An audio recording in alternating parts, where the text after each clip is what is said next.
nós estamos de volta com o programa Visão da Vida, entrando aí na sua casa hoje com uma pauta para lá de polêmica. Nós estamos falando das incoerências do movimento feminista. Estamos falando de questões de vida também, né? De aborto, de...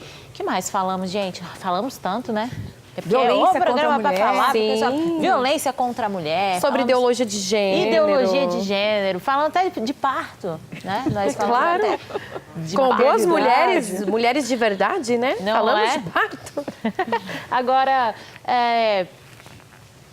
nós estamos caminhando para o final do nosso programa. Esse é o nosso último bloco. Então, queria fazer uma repescagem aqui de algo muito interessante que a gente falou no primeiro bloco, que foi a questão da apropriação de pautas, de questões que qualquer cidadão comum luta por, né? E que às vezes a gente não, como a Sara bem disse, não faz o dever de casa como deveria. Então esses movimentos de esquerda vêm e se apropriam como se fosse uma pauta deles. Sim. Então, a partir do momento que você também luta por uma igualdade de salário, então você é feminista. Sim. Porque parece que se tornou uma pauta exclusivamente do movimento feminista. Até para falar sobre humanização do parto, toda vez que eu falo sobre a luta contra a violência obstétrica, que é a luta que as gestantes, que as parturientes podem sofrer ali violência na hora do parto, ou durante as consultas médicas, pré-natal, depois. Me chamam de feminista. Ah, porque as feministas que falam de amamentação. Não, é uma pauta de mãe. As feministas querem desconstruir o ideal de mãe. Então, as pessoas, elas não podem se deixar enganar. O que acontece, uma pessoa que quer fazer propaganda de algo que é ruim, ela nunca vai falar que é ruim. Ela vai fazer um marketing muito lindo e falar que aquilo é bom, quando na verdade é ruim. Por exemplo, todo mundo gosta de McDonald's. Eu amo McDonald's. Mas é fato que é ruim para a saúde, né? Colesterol, etc. Mas o McDonald's não vai fazer uma propaganda ruim do seu próprio sanduíche. Ele vai falar que é bom.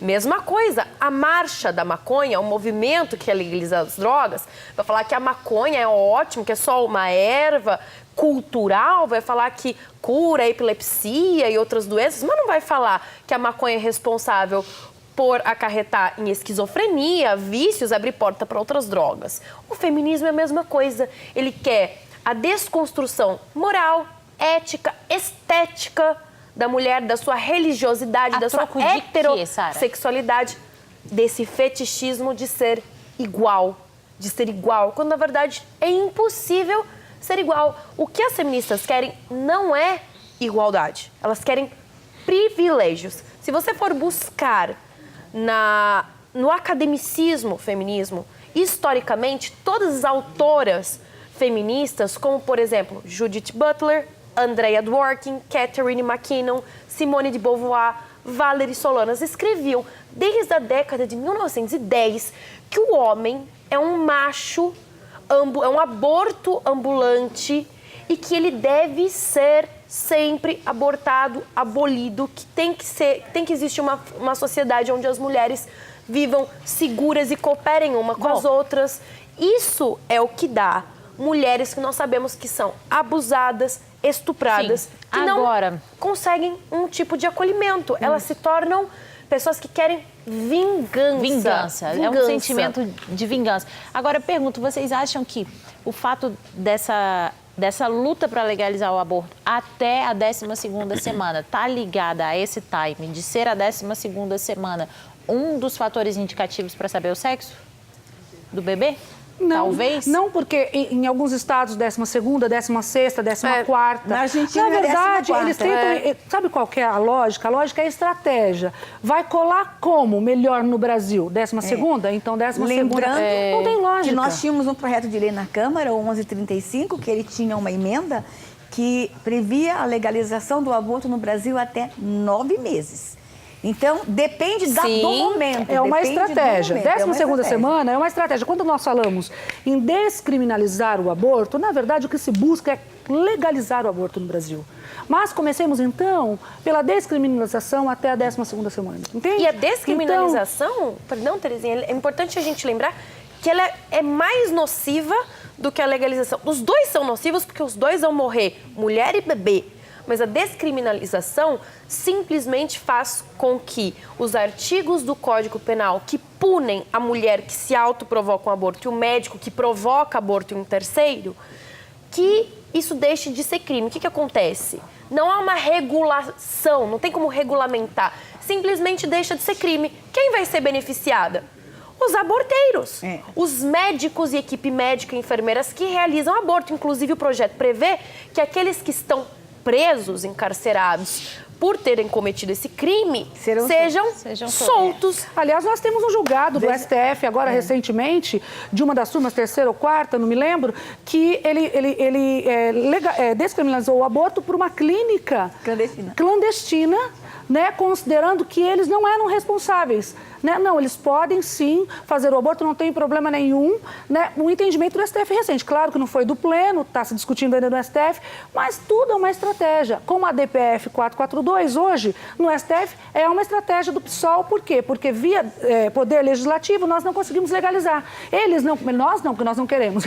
Eles não conseguem legalizar o aborto via poder legislativo. Por quê? Porque nós temos bancada cristã fortíssima. E falando sobre bancada cristã, eu queria até fazer um paralelo aqui, um ganchinho no que a Sara falou com relação à unidade dos cristãos, né? E eu preciso fazer esse comentário, elogiar, porque eu estou muito feliz, porque eu sou de São Paulo, então nós estamos muito unidos, os cristãos católicos, cristãos espíritas e cristãos evangélicos, estamos muito unidos pró-vida, né? Hoje há uma aliança, hoje eu vou nos eventos da igreja da Sara, ela vai nos meus, eu falo na igreja dela, ela fala na minha, nós falamos nas comunidades espíritas, nós falamos com todos os sacerdotes, e é muito interessante isso, porque me parece que é um momento que o Brasil desperta, e os cristãos despertam para a importância da unidade, que é tão trazida lá na Bíblia para nós aprendemos tanto. Há um movimento também das igrejas nessa direção, né, Aline? Há muitos anos as igrejas vêm orando por unidade. Sim. E eu louvo a Deus porque nós já temos visto isso. Sim. Como está bem colocado, temos visto, e isso também é fruto de orações. E de luta. E de luta, exatamente. Fazendo, de né? luta de não um povo só. Olha, eu não quero terminar o programa sem fazer essa pergunta para a Sara, porque a Aline disse, eu orava por você, e eu ouso dizer que a Aline definitivamente não deveria ser a única pessoa, né? Com certeza, orava, ou rezava, pedia a Deus, ou sei lá, aí o que você faz, a sua prática de fé. Mas se por um lado você entrou no movimento feminista com uma expectativa de preencher um vazio, e lá esteve por 5 anos convencida convencida por terceiros, de que era a lógica correta, o que lá dentro te convenceu do contrário? Na verdade, tudo, porque eu passei por uma infância e uma adolescência extremamente difícil, comi o pão que o diabo amassou, soube o que era violência física, psicológica, moral, patrimonial, sexual. E o meu sonho era que nenhuma mulher passasse pelo que eu passei. E eu busquei isso nos movimentos feministas, eu queria ajudar com as minhas próprias mãos. E, de repente, eu comecei a perceber que as meninas que eu achava que iam salvar mulheres comigo estavam mais interessadas em baile funk, festas, bebidas, drogas, promiscuidade, em receber dinheiro ilícito de partidos políticos de esquerda. De repente, eu falei, meu Deus, eu não estou ajudando mulher nenhuma. O que está acontecendo com o meu sonho? E por que as meninas que estão aqui, principalmente as mais velhas, influenciadoras, por quê? O que está acontecendo? Por que a gente está se preocupando em lutar pelo tamanho dos shorts que eu uso na rua? Se eu vou deixar o pelo do sovaco crescer ou não? Se eu posso pintar o cabelo de colorido ou não? Esse tipo de preconceito. A gente não está se preocupando com as mães indígenas que não querem enterrar os seus bebezinhos? Por que a gente não está se preocupando com as mulheres que são estupradas de verdade? Por que as feministas estão inventando estupro e sobrecarregando as nossas polícias investigativas de modo que o estupro está sendo banalizado no Brasil? O que está acontecendo? Então, acho que o movimento feminista não é o que eu pensava. E quando eu, aos 22 anos de idade, fiquei grávida, fiz um aborto, porque as minhas amigas feministas me disseram assim, Sara, isso que está dentro da sua barriga não é um bebê, uma criança, um ser humano.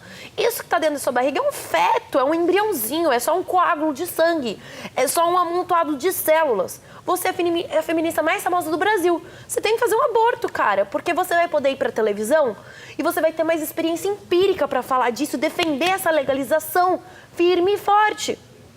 Ademais, vai ficar gorda, com os peitos caídos. Não é uma boa ideia, não é um bom negócio você ficar grávida. Por fim, isso daí é só um coágulo de sangue, um amontoado de células. Não tem problema, a gente vai te ajudar. E eu achava que essa ajuda ia vir através de um acolhimento, um amor, um emprego, um lugar para morar, porque eu vivi igual uma hippie, dormi em ocupações estudantis, DCS. E veio na forma de 4 comprimidos abortivos, que eu recebi. Você fez quantos abortos?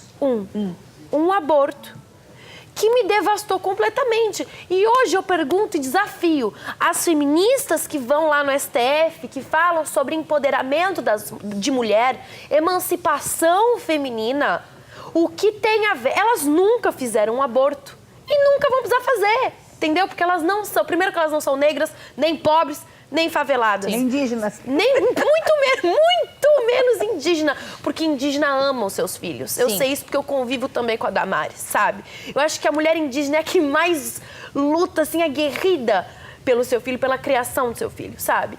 Essas mulheres que falam de aborto como empoderamento, emancipação, liberdade feminina, eu desafio e pergunto a elas o que há de empoderamento no fato de que para você fazer um aborto, você tem que passar por um processo de parto. Você vai fazer um parto. Contrações e contrações, dor, você chora, você grita, você sente dor, aquela dor que você urra, que você grita, que você pede a Deus para acabar. São horas e horas de trabalho de parto.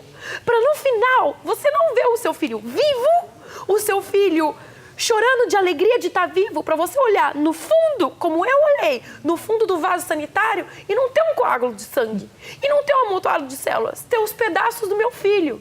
Eu fui enganada, eu fui traída, porque não era um amontoado de células, era um bebê, era um filho, era o meu filho, era a minha filha. E a minha vida terminou num vaso sanitário. E 10 dias depois eu acordei no meio da madrugada, com a barriga desse tamanho, inchada. Uma dor que ardia tão forte o meu útero que parecia que tinha um pedaço do inferno dentro de mim. Um cheiro de podre, horrível, cheiro de morte. Doía, tudo. Eu liguei para 7, 8, 9 amigas feministas e hoje eu pergunto para todos que estão aqui me ouvindo, para cada telespectador, quantas amigas feministas foram me ajudar? Nenhuma. Nenhuma. Me deixaram para morrer. Hoje eu poderia ser mais uma na estatística de aborto clandestino. E quem provocou esse aborto em mim? As feministas que me forneceram os remédios. Elas fazem isso propositalmente. O feminismo é um movimento tão maligno, tão satânico, tão sem vergonha, que fornece... Ai, Jesus. Que fornece de maneira traficada e ilegal abortivos, remédios abortivos para matar a mulher. Então isso me fez sair, abandonar tudo isso. E hoje, dentro das instituições religiosas, eu sou voluntária numa casa pró-vida, trabalho com católicas, com evangélicas, e eu tenho orgulho de falar que em 3 anos eu já salvei mais de 400 mulheres de fazer um aborto. E nós temos casas onde, cooperando com a igreja evangélica e católica, a gente consegue salvá-las, amá-las e acolhê-las.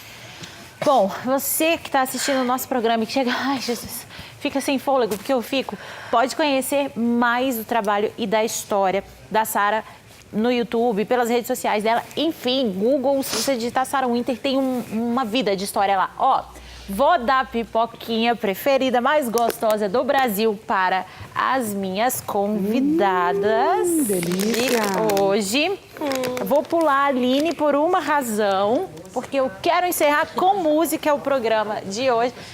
Você, né, amiga? Todo sábado a gente programa. Na pipoquinha. Então, programa... Vem, meninos, por favor. Por favor, Aline, pra gente encerrar esse programa. Contatos aí na tela para você poder levar esse grupo maravilhoso na sua igreja, na sua comunidade, aonde você desejar. Esse trabalho lindo. Eu quero agradecer a presença de todos vocês aqui com a gente. Claro, a sua presença também, telespectador, porque sem você não tem visão da vida. Então, para nós é muito importante que você esteja aí do outro lado da tela. Eu espero que você tenha curtido muito esse programa. Eu curti demais. Não para por aqui. A gente volta na semana que vem com um novo programa, novos convidados, um novo tema e a sua participação, da qual a gente não abre mão de jeito nenhum. Vamos de música?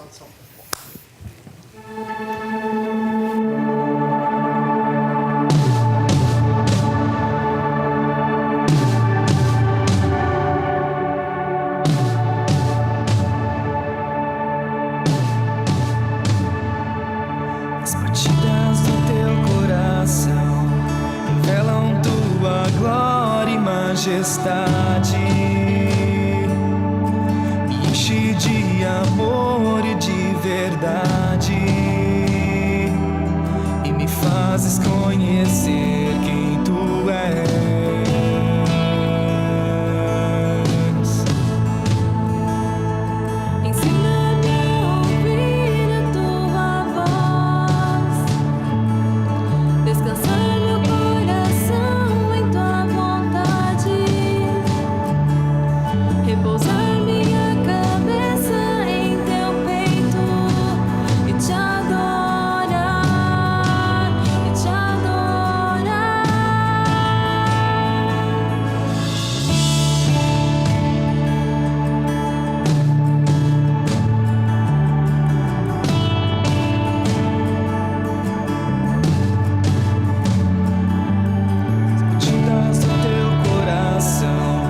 Revelam tua glória e majestade. Me enche de amor e de verdade e me fazes conhecer